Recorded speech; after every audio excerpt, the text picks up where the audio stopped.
Hi everyone, welcome back for another video with me, Amy from Spiritual Hands. Following on from our last video where I spoke about my top 6 crystals that I love, the benefits of them and what they're for, a few things to consider like whether you'd like raw or polished crystals, and also the shapes that I ran through. So in today's video I'm going to be talking all about cleansing. So first of all, when do we cleanse the crystals? So a few times when, again, there's no right or wrong way with this, but some of the good times to cleanse crystals would be whenever you get new crystals. So when you bring new crystals home with you and you've got new ones. When before you use them and after you use them, that's always good. Or if somebody else has touched them, maybe you want to give them a cleanse. Some people like other people touching their crystals. Other people, it's a no-no. So again, that's up to you as well. On a new moon is a good opportunity for doing cleansing. On a full moon, definitely for cleansing. And also when your intuition tells you to. So you may feel a drop in the energy or a change in the energy in your environment. You might think, oh, I'm going to give that a little cleanse, give it a boost. So there's some ways of when is good to cleanse, but generally whenever you feel necessary. So I'm going to run through 6 methods of cleansing. Okay, so the first one is water cleansing. And you can literally do that by taking your crystal and running it under the cold tap, under running water. You can spend as little or as much time doing this cleansing process as you feel necessary. Okay, I usually like to say a few words when I cleanse my crystals. So, you can adapt this to your own way, but this is what I say. I say, I cleanse this crystal of any impurities and negative energies that it's picked up, and I look forward to working with you again in the future. So that is what I say. Not necessary, but it's just what I do. Okay, so it's personal to you. So under the running tap, if you're near a water source like a river, a stream, or open water like a sea, then you can put your crystals in a little net bag, if you like, and submerge them. And the same for in a dish of water. Fill up a bowl of water and you can submerge your crystals. That works as well. It doesn't have to be running water. Some things to consider when you do use the water method. Firstly is, are your crystals compatible with water? Okay, and secondly is, are they compatible with salt water? That's 2 different things. Okay, so if you're looking, before you use methods like this, it's very good to do some research, because you wouldn't want to break or damage your crystals in any way. So it's always worth researching, but just for the purpose of this, I've got a bit of information here with some informations of crystals that you would avoid contact of water and ones that you would avoid salt water. Okay, so rule of thumb for water and crystals: if the crystal ends in the sound ite, I-T-E, then generally you would not have them near water. You would not use water with those, because they are soft stones and the water can be harsh and damage them. So you just would want to avoid water.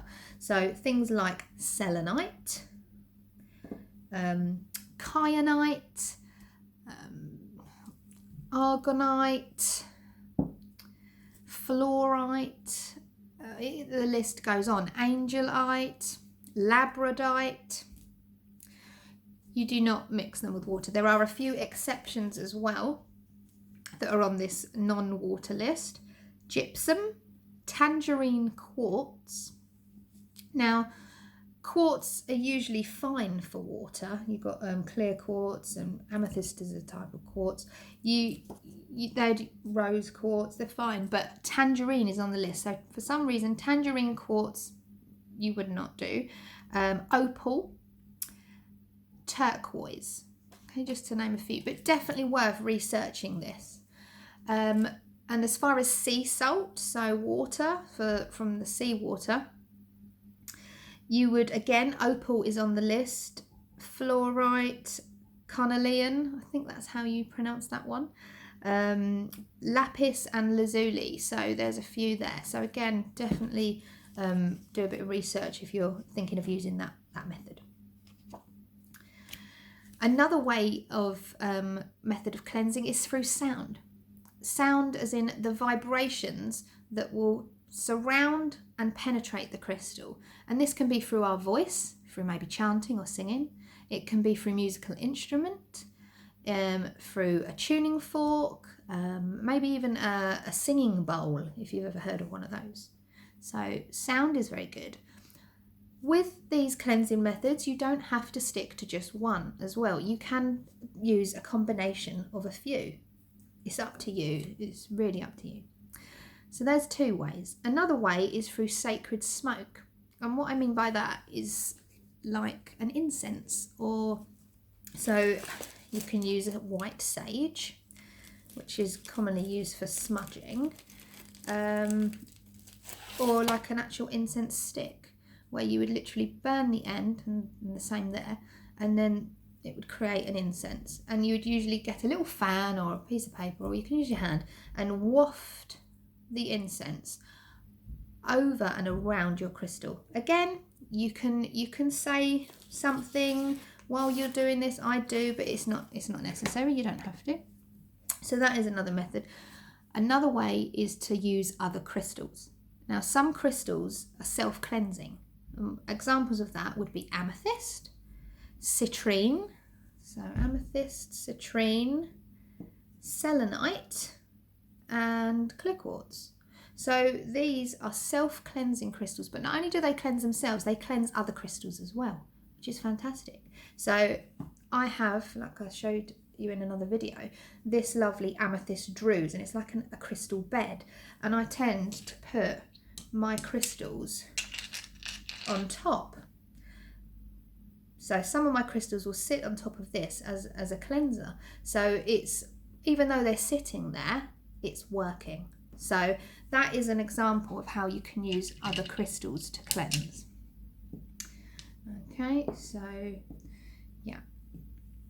Another way is to use dry salt. So you would use rock salt or cooking salt and fill it up in a dish. It's probably not the most cost-effective way to do it, but it is a method nonetheless. So you'd fill it up in a glass dish, and you can literally bury your little crystals or lay them on top of it. But this would require several days for it to benefit from the salt. So again, it's a more of a long-winded approach.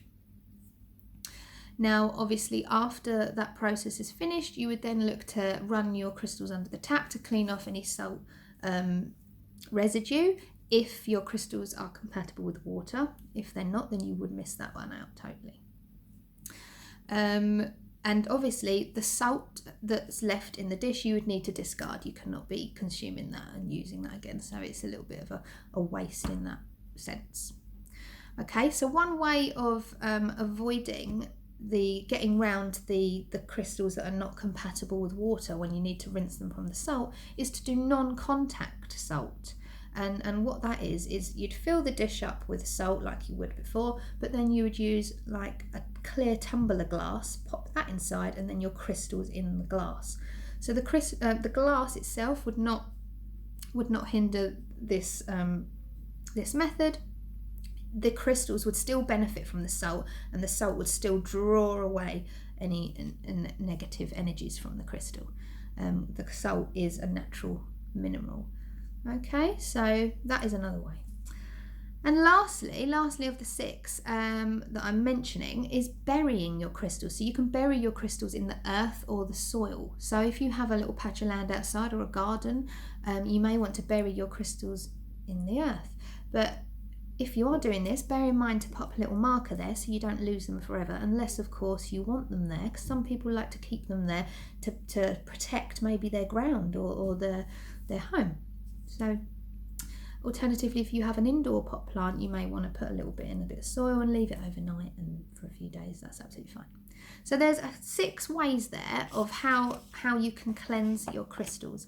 I hope you found this interesting, and you'll find the best way for you. All right then, I'll say goodbye for now, and I look forward to doing our next video, which will be charging. Bye bye.